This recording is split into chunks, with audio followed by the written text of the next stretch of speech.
café littéraire, c'est devant le cimetière et le libraire du coin. Alors, le troisième invité littéraire de cette émission, c'est Timothée Girard, qui va nous parler de deux de ses ouvrages parmi plusieurs autres. On en est à combien déjà maintenant?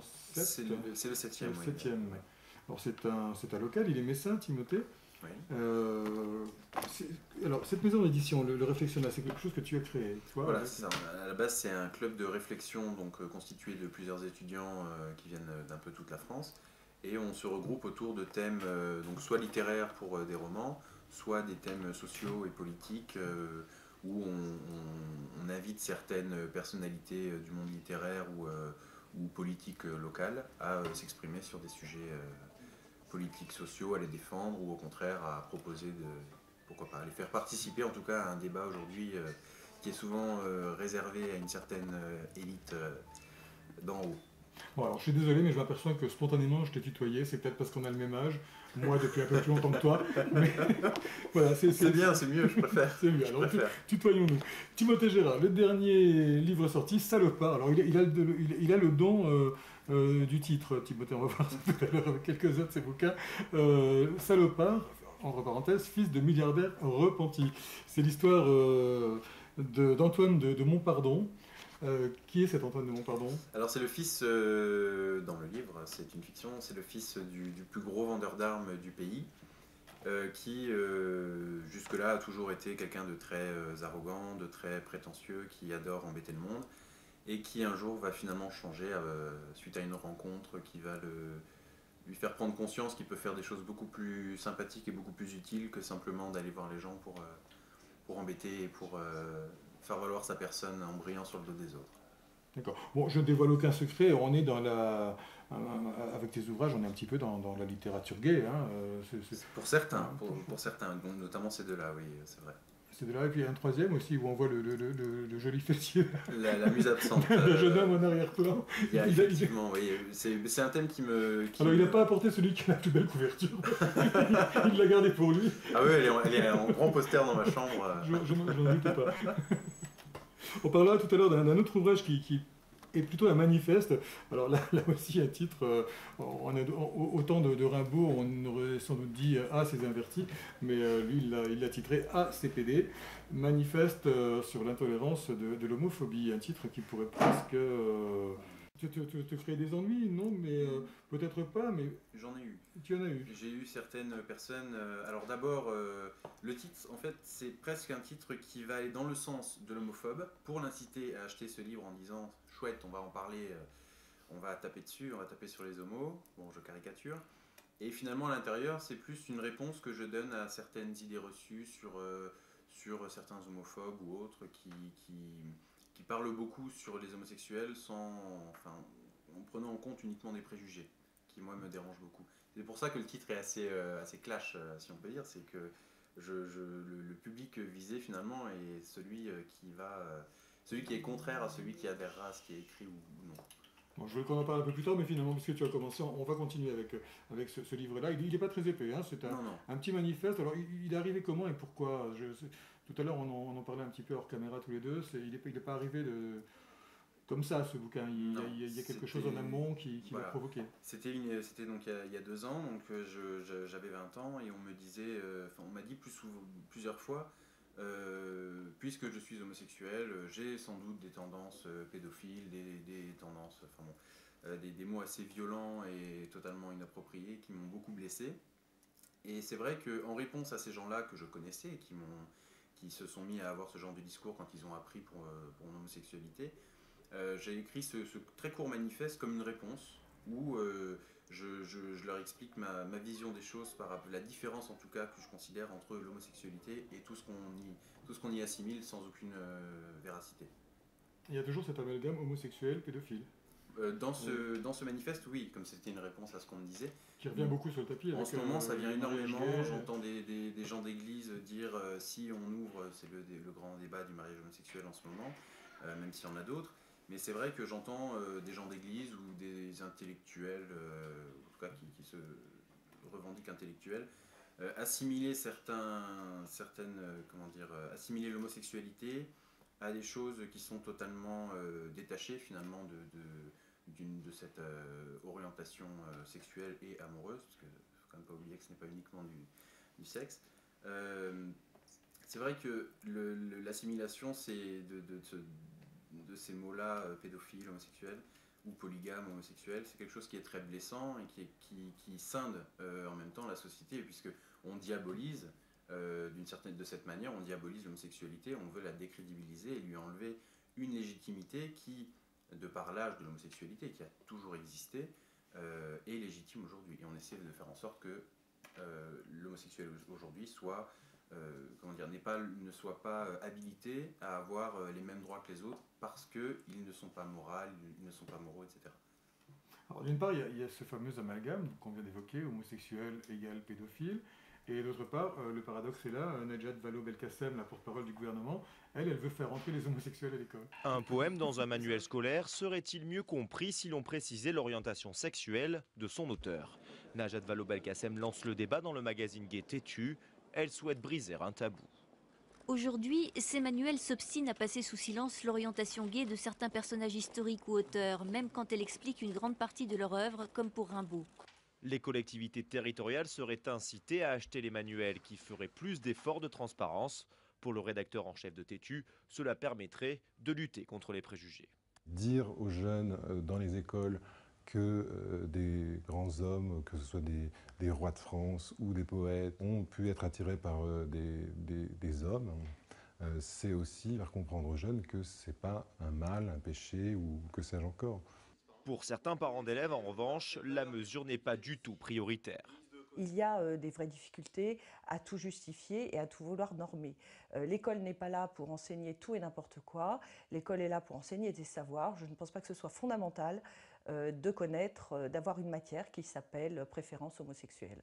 Contactée, aucune grande maison d'édition n'a souhaité répondre à nos demandes d'entretien. Pas question d'alimenter une nouvelle polémique selon certaines d'entre elles. La proposition de Najat Vallaud-Belkacem qui est donc de mettre l'orientation sexuelle des grands auteurs dans les manuels scolaires.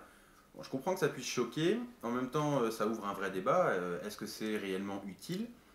Bon, il y a le débat, c'est bien parce qu'il y a des réponses des deux côtés. Oui, ça peut être utile dans le sens où on peut se rendre compte que des grands écrivains ou des grands personnages de l'histoire l'ont été et ça ne les a pas empêchés de faire des grandes choses. Et à contrario, on peut dire, mais ça n'a rien à faire à l'école, l'élève n'a pas à savoir de quel bord était ce personnage.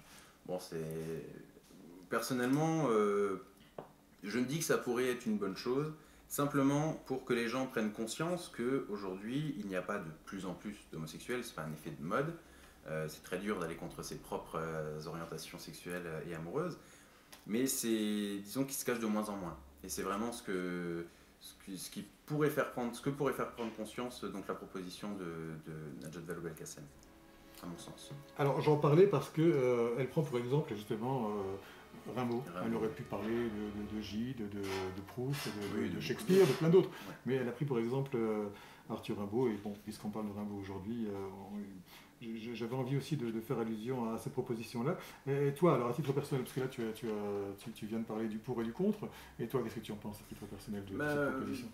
Déjà, j'aimerais dire que prendre l'exemple de Rimbaud, c'est une très bonne chose, puisqu'aujourd'hui, il est considéré comme pour beaucoup d'étudiants comme un grand poète, ce qu'il a été, surtout très jeune. L'exemple de Rimbaud, il n'est pas anodin, c'est de dire on peut être jeune, talentueux et rester dans l'histoire, tout en étant quelqu'un qui n'a jamais été réellement accepté de par certains choix amoureux ou autres. Moi, par rapport à cette loi, c'est vrai que je suis plutôt pour, dans le sens où ça permettrait peut-être de banaliser finalement une orientation. Aujourd'hui, quelqu'un qui est hétéro, ça ne choque plus personne, heureusement, ça n'a jamais vraiment choqué d'ailleurs. Quelqu'un qui est homo, ça continue de choquer. Pourquoi? À mon sens, parce qu'on n'en parle pas assez. Ou alors on en parle trop, mais de la mauvaise manière. On n'en parle pas assez de la bonne manière, qui vise simplement à dire cet homme a fait ça, ça, ça et ça, il est homosexuel, pourquoi pas? Je veux dire, c'est pas vraiment important pour l'information sur le personnage, même si ça peut renseigner sur son œuvre, mais c'est important pour celui qui reçoit cet enseignement de se dire, finalement, une personne que j'ai appréciée dans l'histoire, je prends l'exemple de Louis XIII par exemple, que certaines personnes apprécient, ou l'exemple de Rimbaud ou Verlaine ou d'autres. Louis XIII, dont on suppose qu'il est assassiné d'ailleurs à cause de son orientation. Oui, c'est vrai. Disons que ça peut permettre de faire en sorte que certaines personnes qui jusque-là voient l'homosexualité comme quelque chose de très marginal, ça peut permettre de dire non, ils ne sont pas marginaux, ils sont là, sans pour autant faire du communautarisme ou autre. Justement, ça empêcherait ce système de dire on est quelqu'un, on a fait quelque chose, peu importe ce qu'il est. L'œuvre d'un artiste, d'un écrivain, d'un poète, etc., va énormément avec sa propre vie.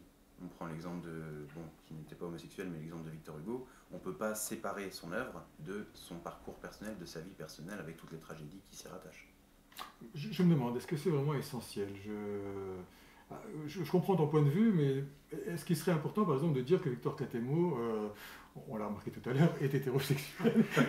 Il a l'air de bien l'être. Qu'est-ce que ça apporterait? Les homosexuels, aujourd'hui, ils sont présents partout. Tu le dis toi-même, d'ailleurs, dans ton livre ACPD, tu parles de la télé-réalité au début du bouquin. Oui. Ils sont partout aujourd'hui, les homosexuels. Ils sont partout, ils se cachent plus. Mais quel besoin de dire que Rimbaud ou Gide ou un autre a été homosexuel?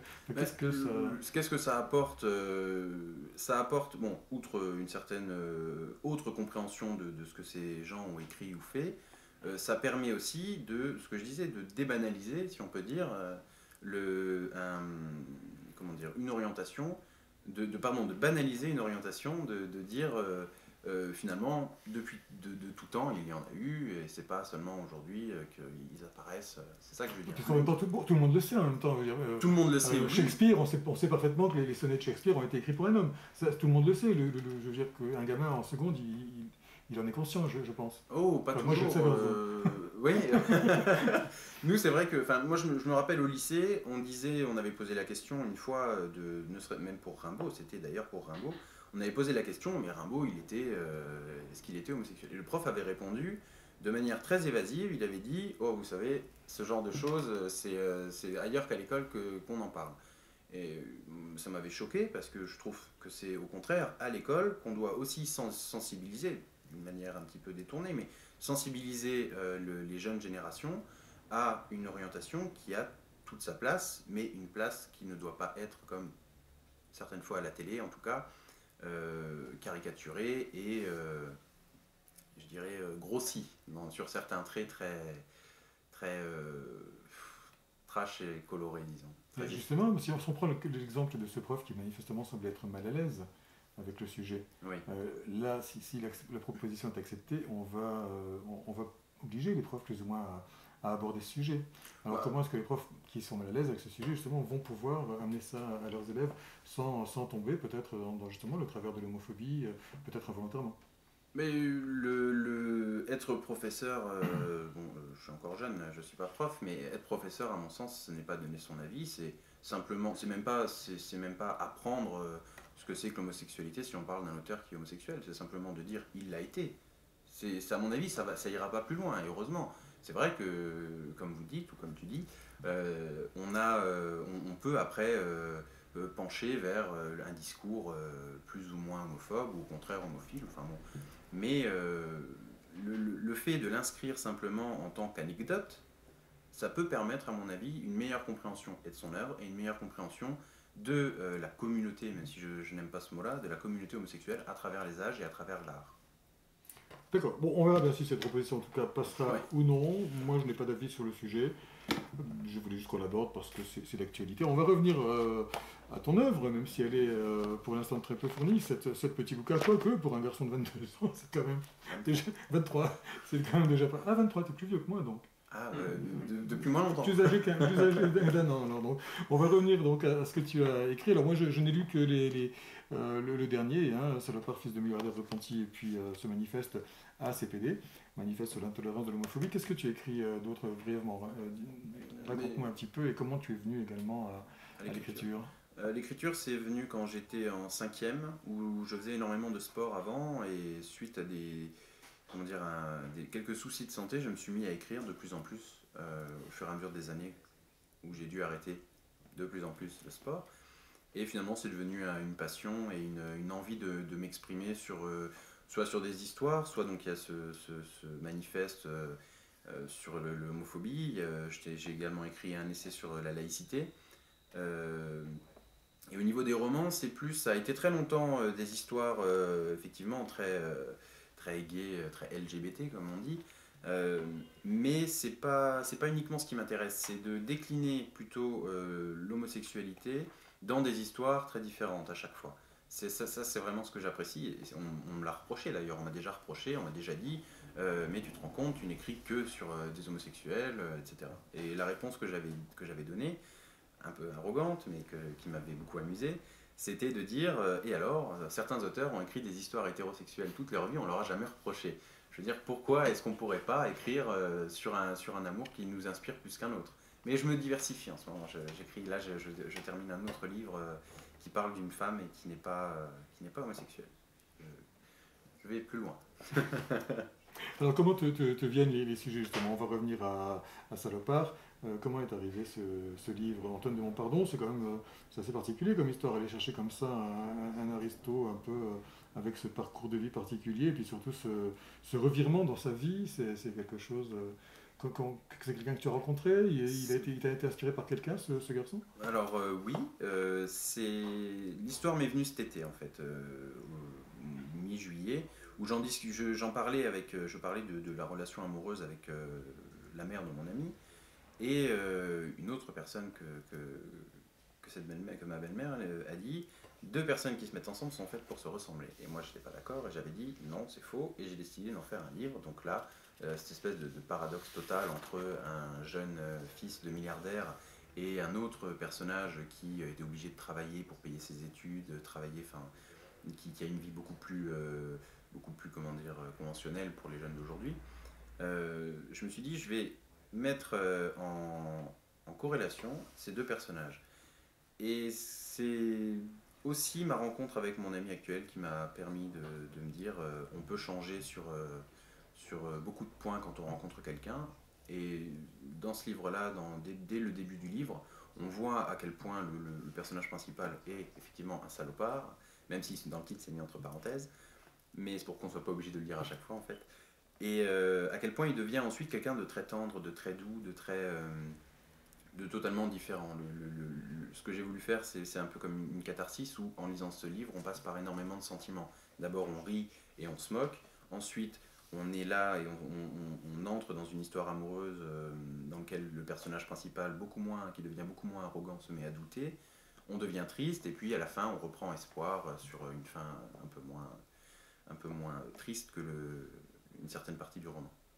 Comment peut-on se procurer tes livres, donc édités au Réflexional? Alors pour le moment, c'est uniquement sur Internet. Progressivement, on va commencer à trouver des points de vente dans la région, donc à Metz et à Nancy. Donc c'est sur le site de l'édition, leréflexional.com, et on peut commander, il y a un lien pour commander les différents ouvrages, autant les essais que les romans.